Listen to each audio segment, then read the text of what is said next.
بسم اللہ الرحمن الرحیم۔ زنا کیا ہے؟ زنا کی 30 اذیتناک سزائیں، زنا سے معافی کا طریقہ، زنا کا کفارہ کیا ہے؟ محترم ناظرین، اگر مرد ایک ایسی عورت سے صحبت یعنی ہم بستری کر لے جو اس کی بیوی نہیں ہے تو یہ زنا کہلاتا ہے۔ ضروری نہیں کہ ساتھ سونے کو ہی زنا کہتے ہیں، بلکہ غیر محرم عورت کو چھونا بھی زنا کا حصہ ہے۔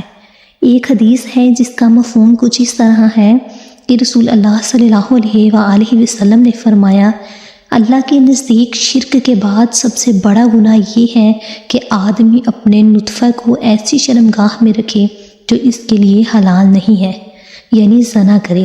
علامہ امام ابن قیم رحمۃ اللہ علیہ لکھتے ہیں، انسان جب گناہ اور بدکاری کا عادی ہو جاتا ہے تو اس کے اندر سے غیرت ختم ہو جاتی ہے، اور بسا اوقات انسان گناہ کو گناہ بھی نہیں سمجھتا اور یہیں سے اس کی بربادی شروع ہو جاتی ہے۔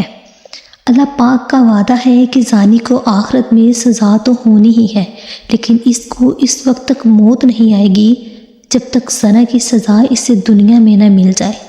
اگر کسی نے کسی کے بیٹے یا بیٹی کے ساتھ ان کی مرضی سے زیادتی کی، ان کے ساتھ زنا کیا، اپنی شہوت کو مٹانے کے لیے اور اپنی ہوس کو پورا کرنے کے لیے ایسا کچھ کیا، تو جب تک وہ اپنے ہوش و حواس میں یہ خبر نہیں سن لیتا کہ اس کے اپنے گھر والوں کے ساتھ وہی کام ہو گیا تو اس نے کسی کے ساتھ کیا تھا، تب تک اسے موت نہیں آئے گی، کیونکہ یہ اللہ کا وعدہ ہے۔ قرآن پاک اور احادیث سے ثابت ہے کہ روئے زمین پر بنی نوع انسان کے لیے سب سے بڑا گناہ شرک ہے، لیکن زنا شرک کے بعد دوسرا بڑا گناہ ہے۔ احادیث مبارکہ کا مطالعہ کرنے سے یہ بات واضح ہوتی ہے کہ جو شخص زنا جیسے گناہ کبیرہ کا مرتکب ہوا اور بغیر توبہ کیے اس دنیا سے رخصت ہو جائے یعنی مر جائے، اس پر مصیبتوں کے دروازے کھل جاتے ہیں۔ اللہ تبارک تعالیٰ اس کے ساتھ نہایت سختی والا معاملہ فرماتا ہے، اس پر اس کے زنا کے ہر عمل کے بدلے آخرت میں عذاب ہوگا۔ محترم ناظرین، اسلامی کتب کے مطالعے معلوم ہوا ہے کہ زنا کی 30 اقسام ہیں، اور زنا کی ان تمام اقسام کے بدلے قیامت کے دن نہایت سخت عذابات نازل ہوں گے۔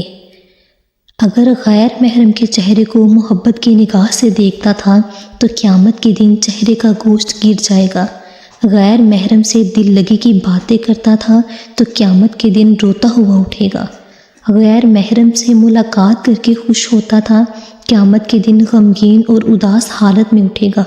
غیر محرم کو شہوت کی نظر سے دیکھتا تھا تو قیامت کے دن پگھلا ہوا سیسا اس کی آنکھوں میں ڈالا جائے گا۔ غیر محرم کے ہاتھوں میں ہاتھ ڈالے تو قیامت کے دن ہاتھ میں آگ کی ہتھکڑیاں پہنائی جائیں گی۔ غیر محرم سے زنا کی ابتدا منہ ملانے سے کی یعنی بوسے سے کی تو قیامت کے دن گھسیٹ کر منہ کے بل جہنم میں ڈالا جائے گا۔ غیر محرم کے سامنے شرمگاہ سے لباس ہٹایا تو قیامت کے دن اسے تار کول کا لباس پہنایا جائے گا۔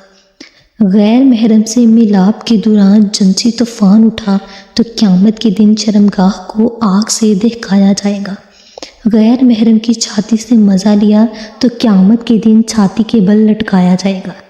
غیر محرم کے ساتھ ایک بستر پر اکٹھے ہوئے تو قیامت کے دن آگ کے تندور میں یکجا کیا جائے گا۔ محرم سے کلام کے مزے لیے تو قیامت کے دن اللہ تبارک تعالیٰ سے کلام کے لطف سے محروم ہوگا۔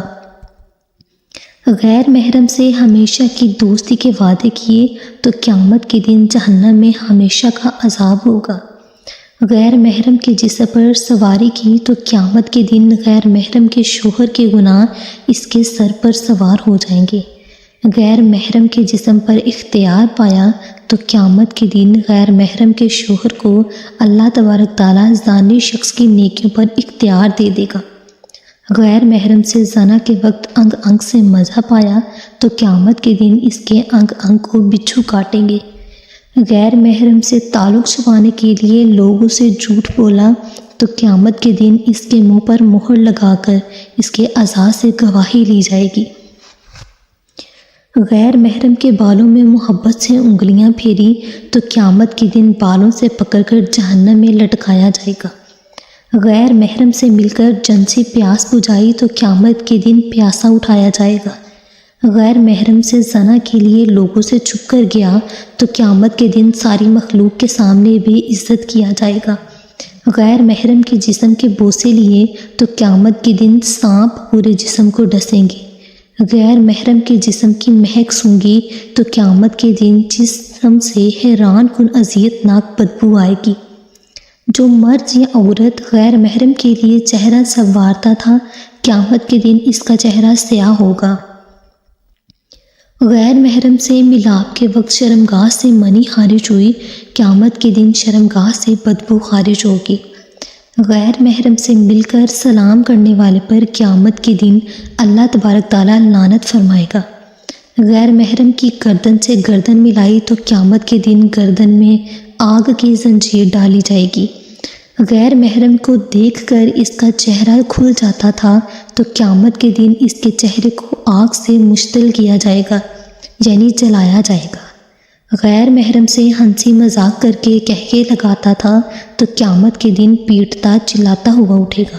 غیر محرم سے ملاقات کے لیے چل کر گیا، قیامت کے دن پاؤں میں آگ کی بیڑیاں پہنائی جائیں گی۔ غیر محرم کے ساتھ اپنے جسم کو دکھایا تو قیامت کے دن اللہ تبارک تعالیٰ کے سامنے ننگا پیش کیا جائے گا۔ غیر محرم سے اپنے حسن و جمال کی تعریفیں سنی ہوں تو قیامت کے دن سب لوگ لعنتیں بھیجیں گے۔ غیر محرم سے ملاقات کر کے خوش ہوتا تھا، قیامت کے دن غمگین اور اداس حالت میں اٹھے گا۔ محترم ناظرین، اب ہم بات کر لیتے ہیں کہ زنا کا کفارہ کیا ہے۔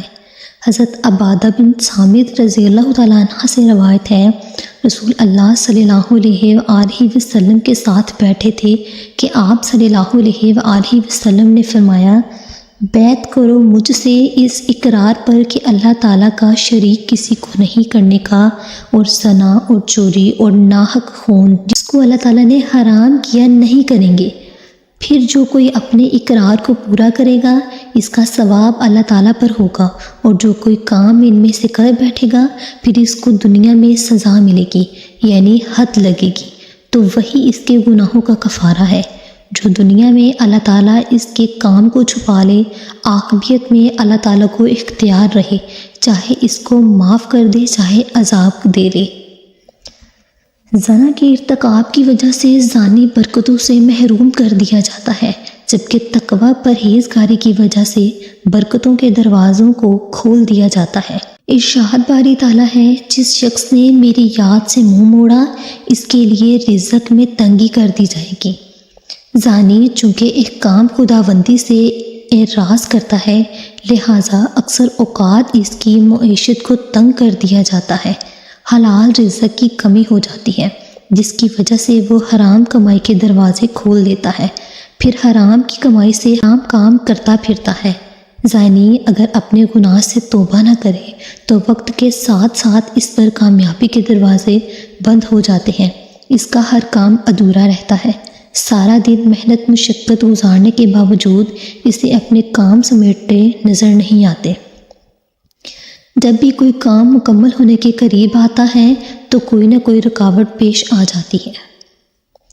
مزید اس طرح کی معلومات حاصل کرنے کے لیے ہمارے چینل کو سبسکرائب کریں اور ویڈیو کو شیئر لازمی کیجیے۔